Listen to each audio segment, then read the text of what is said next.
All right, good morning, everyone. And it's Sunday, November 16th. We're in the latter half of November. This year is going by quick. It's hard to believe that we've already seen some teams play 12 games this year. Some, obviously, a few less, but yeah, Baton Rouge and Topeka have some catching up to do now after being idle this week. So, yeah, we had 5 games on the docket last night, and very interesting games. Indiana, they fall a little short after breaking into the win column the day before, but a very tight game and went down the wire. 4-3 the final. Port Huron. Um, yeah. So the game-winning goal was just really a fascinating play. It was just a big scrum right in front of the goal, in front of Raul Sharma, and after a couple of puck bounces and just crazy action in front, Alex Johnson bangs home the rebound, or can't say bang, kind of it kind of tipped it in because there was just a flurry of pucks and bodies and sticks. And anyway, that makes it home. At that point, it was 4-2. Indiana did come back with 1 goal late. But Ashton Collazo, he's been a great addition to Indiana. He had a 4-point weekend. So good on him. So he had 2 setups. We had 3 different goal scorers after a couple Hatties the night before. Just 3 different goal scorers for Indiana. And for the Prowlers, it was Alex Johnson with a power play goal, plus that late tip-in that kind of won the game.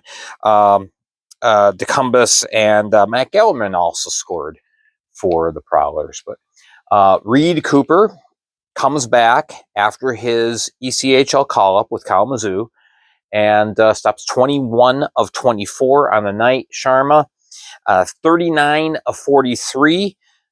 Pretty good weekend for Sharma. He came up a little short again, but the interesting thing was Port Huron didn't spend tons of time in the penalty box like they usually do. So I say only 18 minutes. I seriously, I think that's a low for them this year. I believe it was 34 minutes altogether, penalty minutes. But yeah, so there you go. One of the keys to this game was Port Huron was really able to limit Indiana's chances later in the game. Indiana only had 6 shots in both the second and third period on Cooper. So after a more wide open first period, the Port Huron Prowlers really tightened up the defense and got in passing lanes, and there just wasn't much room for Indiana in their offensive zone to get any sustained offensive pressure going. So, yeah, so Indiana, they've been playing better than their record the last 3 weeks now, starting with that 2-game match it had in Topeka, where they came out with their first point, and then Binghamton, and then Port Huron this week. They're looking a lot better. So that's good to see. All right, so the Bobcats and Twin City Thunderbirds, as I expected, did end up splitting. But I was a little surprised at how this game went. This was really a goaltender's duel between Anthony Schrum and Dyson Skinner. But nonetheless, yeah, a 3-1 win. All 3 goals scored on the power play. And yeah, the big one was the match penalty to Milan Brezko in the second period for Spear. There will be disciplinary action coming out of that. That's just pretty much automatic. When you get a match penalty, there is additional discipline. So the Thunderbirds converted twice on said power play. It was White and Liam Blomqvist getting on the board in that 5-minute power play that they had. Earlier in the game, Pastuca on a separate power play put one home. That initially, it was initially the first goal of the game, first opening salvo, and the Thunderbirds did end up taking a 3-0 lead. Justin Daly did get the Bobcats back to within reach. So late in the game, Schrum was pulled, but no conversion on the empty net goal or anything like that.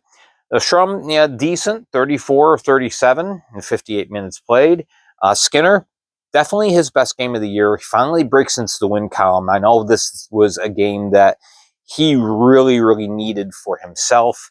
So Twin City, they are now 3-7 on the year, and the Bobcats fall to 5-5. That's a little bit of a surprise for me. I seriously anticipated the Bobcats having a better record to this point, but there is still 46 games to go. That's a lot of time to get things going and to get on a roll. Excuse me. All right, so yesterday I commented about how impressed I was by Athens with, as I said, a pretty much a perfect 45 minutes. And it was weird because last year, these two teams met twice down in Athens.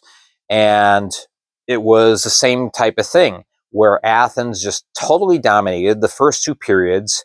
Binghamton kind of wins the third period of the first game, comes up short. And then the next game, it's all Binghamton. Definitely a statement win, not just in the goal totals, but there were a lot of things on the ice that happened that it was an obvious statement win by the Black Bears. They asserted that they are still the two-time defending Cup champions.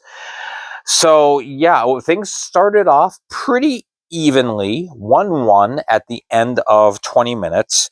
We had the first goal was scored by Ivan Bondarenko by the Black Bears, countered by Matt Garcia. Shots 15-10 in that first period.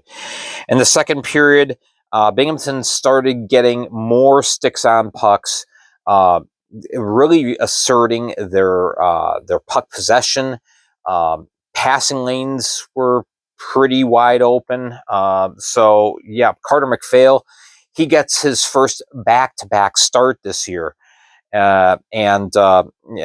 definitely earned that with his performance on Friday night. This was not on him, he was under siege all night. One incredibly amazing save at one point. Athens comes down about midway through the second period, 2-on-1 break.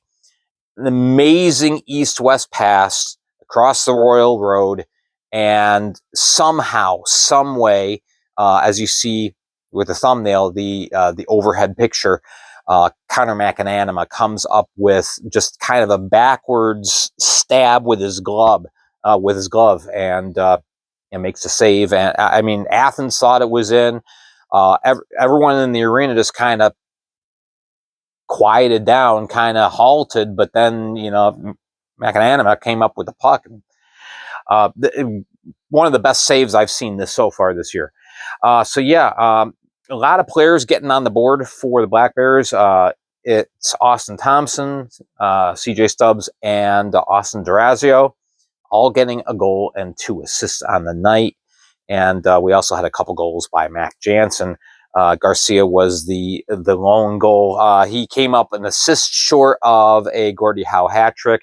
Had a nice little tilt with Jesse Anderson. Had the only goal by Athens. Just there was another. Uh-oh, some cat's in trouble. Anyway, so yeah, 6 unanswered goals by Binghamton, and they roll 7-1. So they are 10-2-0. Athens is no longer undefeated. Nobody in this league is going 56-0. It's just not happening. It never will.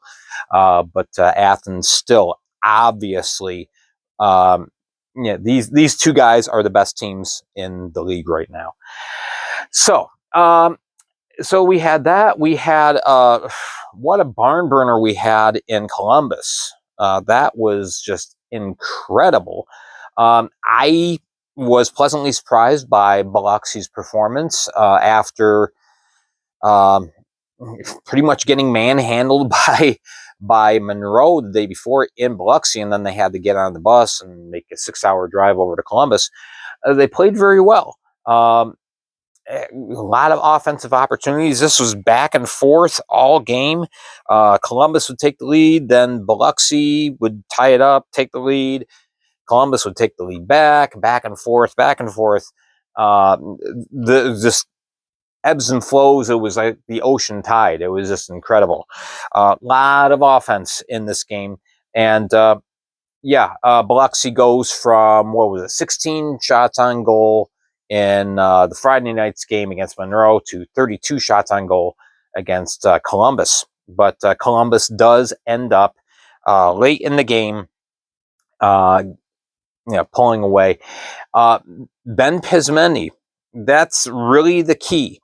2 shorthanded goals in the game for Ben, and that really helped to stem the tide. Obviously, he scored the game-tying goal late in the third at, 14:45, shorthanded. So, I mean, you sometimes see a team get 1 or 2 shorthanded goals in a game, but it's usually about 2 different players. Pismendi did it all by himself. A lot of good offense though. Chawton Blacksmith, best game he's had so far this year. 2 goals and an assist. He had Colby Wickline with a goal and 2 assists. There was a couple of assists by Tyson Barrow. Really, really good game. As for Biloxi, yeah, another Hattie for Caden Henry. This is back-to-back weeks now. He's had a hat trick. He and Yevdokimov just work really, really well together. So Henry, 3 goals and 2 assists for 5 points. Yevdokimov, a goal and 4 assists for 5 points. Rosenzweig, he came in midway through the game on Friday, saved everything but 1. He might have been a little bit tired, I don't know, but he was under siege as well. 40 shots on goal, and he stops 33 of them. In overtime, it is, who else? Ryan Hunter. He's the guy that just seems to offensively get Columbus going. They really struggled without him once he came back down and rejoined the team. He's been clutch. So Tyler Roy with the win. Not his best night, but both goalies again facing a lot of shots. 26 saves on the night for Roy. So Columbus, it's an overtime win, so it's only 2 points, but it's a win. So they are now 6-4-0, and Biloxi 3-5-1. And then, as if this game wasn't crazy enough, this was, as far as low-scoring games go, this is one of the most exciting games you could see with a 2-1 outcome.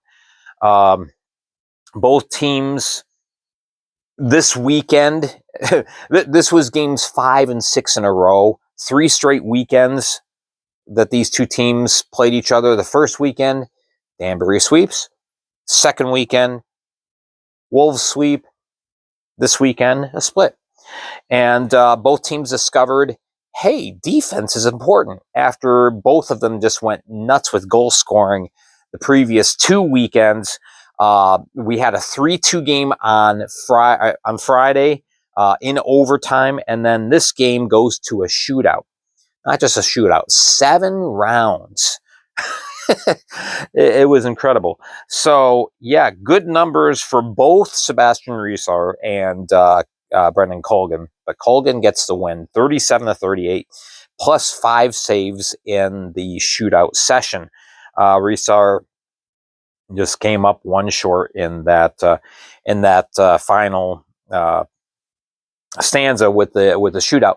So Matt Gordon, he shoots back to back and converts on both his opportunities, and yeah, it's a 3-2 shootout total, but a 2-1 win by the Wolves.